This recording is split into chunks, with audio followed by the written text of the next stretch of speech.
देखिए, जैसा कि केंद्र सरकार द्वारा भारत विकसित संकल्प यात्रा को लेके पूरे देश भर में हर जिले पे जो उन्होंने पॉलिसियां लाई हैं, उनको मैं कहूँगा कि डिंडोरा पीटने का जो काम किया जा रहा है, उसी सिलसिले में आज यहाँ पे हमारे उधमपुर में हमारे जम्मू कश्मीर के माननीय उपराज्यपाल मनोज सिन्हा जी आए हैं, जो कि बताएंगे कि उन्होंने क्या क्या गरीब लोगों के लिए केंद्र सरकार ने पॉलिसियां लाई, क्या क्या गरीब लोगों को फायदा मिला है। लेकिन आज इस प्रेस वार्ता में मैं उनसे यह कुछ सवाल जरूर रखूंगा कि जो 10% लोगों को फायदा पहुंचा होगा, उन्हीं लोगों के इंटरव्यू किए जा रहे हैं, उन्हीं लोगों को मीडिया में लाया जा रहा है और उनसे बुलवाया जा रहा है कि हमें गैस के सिलेंडर फ्री मिला, हमें यह मिला, हमें वह मिला। लेकिन जो इनसे वंचित रहे हैं, उन लोगों को सामने क्यों नहीं लाया जा रहा। सबसे जरूरी मैं आज अपने उधमपुर के जिला उधमपुर के पंचारी ब्लॉक की बात करूंगा। आप देख रहे हैं, जो लोग हमारी बहनें, हमारे बुजुर्ग हमारे साथ जो बैठे हैं, 2014 में पंचारी ब्लॉक में सद्दल गांव में जो त्रासदी आई थी, 40 के करीब परिवार जो कि भूस्खलन में पूरे के पूरे परिवार दब गए थे और मुझे लगा कि कई दिन लगे थे मलबे से शव निकालने में, और आज तक 4 शव तो मिले ही नहीं। लेकिन बड़े अफसोस की बात है कि 10 साल होने लगे हैं, सरकार द्वारा व जिला प्रशासन द्वारा इन गरीब लोगों को विस्थापित कैंप बनाया गया सुई में। और मैं ये बता दूं कि टीन का शेड, एक ही टीन का शेड, और जिसमें लकड़ी की पार्टीशन करके एक एक परिवार को थोड़ी थोड़ी जगह दी है। उन परिवारों को जिनके पास कनालों के हिसाब से अपनी जमीन थी, अपने कमरे थे, अपना आशियाना था, अपनी जमीनें थी, फसल लगाते थे। आप सोचिए, उन लोगों ने अपने घर के सदस्य गवा दिए।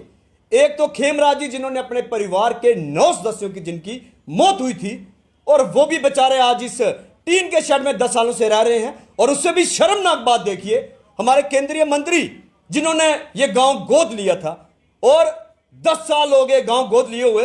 एक तरफ तो केंद्र सरकार ने जो पार्लियामेंट, जहां पे सबने जो चुने हुए नुमाइंदे बैठते हैं, 3 सालों में हजारों करोड़ रुपया लगा के वो संसद तैयार होगी। लेकिन 10 सालों में इन गरीबों के लिए सरकार के पास पैसा नहीं था। 10 साल लगे इनका आशियाना बनाने में।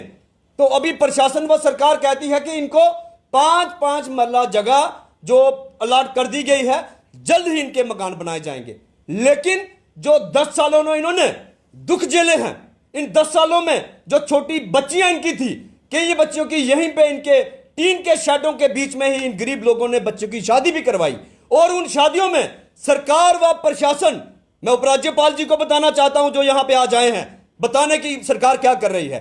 सरकार ने व प्रशासन ने गरीब बच्चों के लिए 1 रुपए की मदद नहीं की। ये मेरे साथ बैठे हैं उधमपुर के कुछ एनजीओ, कुछ जो समाज सेवी लोग थे, उनकी मदद से गरीब बेटियों की शादी हुई है।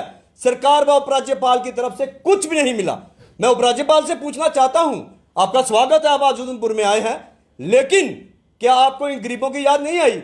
हमें खुशी होती कि जो सेलिब्रेशन बैंक्वेट हॉल में उपराज्यपाल आज बैठ के वहां पे सरकार की जो पॉलिसियों की जो डिंडोरा पीट रहे हैं, हमें खुशी होती कि उपराज्यपाल और सारा सरकारी अमला आज सुई गांव में बैठा, यहां पे ये सद्दल 10 साल से रह रहे हैं, इनके बीच में बैठ के पूरी प्रशासन को बुलाते उपराज्यपाल और कहते कि तुरंत 1 महीने के अंदर इनके मकानों का काम भी लगाया जाए और इनको मुआवजा दिया जाए।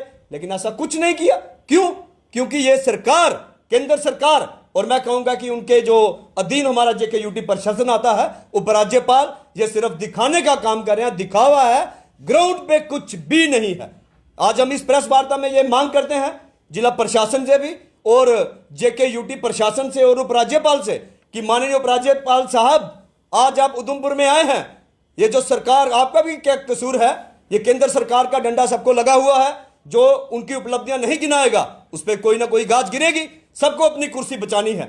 लेकिन हम ज्यादा कुछ ना कहते हुए आज एक ही मांग करेंगे हमारे जम्मू कश्मीर को लेके कि केंद्र सरकार की बातें छोड़िए, हमारे जम्मू कश्मीर में युवाओं को नौकरी नहीं है, बिजली यहां गुल रहती है, पानी नहीं मिलता, बेरोजगारी चरम सीमा पे है। इसको लेके कुछ नहीं है, बस केंद्र सरकार के यहां पे LED लगाई जाएगी, सरकार बड़ा कुछ कर रही है, कुछ नहीं कर रही।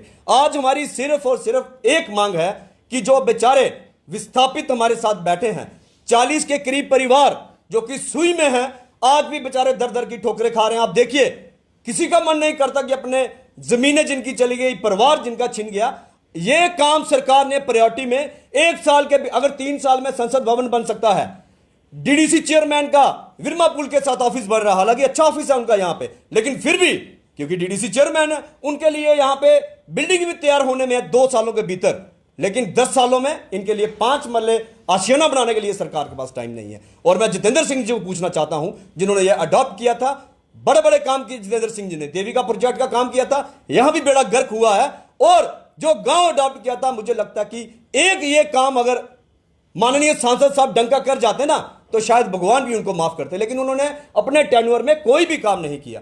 और आज हम ये वार्निंग देते हैं यूटी प्रशासन को व जिला प्रशासन से भी रिक्वेस्ट करते हैं कि सिर्फ 5 मरले मकान ही नहीं, बल्कि इन गरीब लोगों का जो जो इनकी जरूरतें हैं इनकी पूरी की जाए। नहीं तो पहले बड़ा कुछ जो हुआ हम नहीं कहते, लेकिन हम सारी बातें भूल के तन मन धन के साथ इन गरीब लोगों के साथ खड़े रहेंगे। धन्यवाद।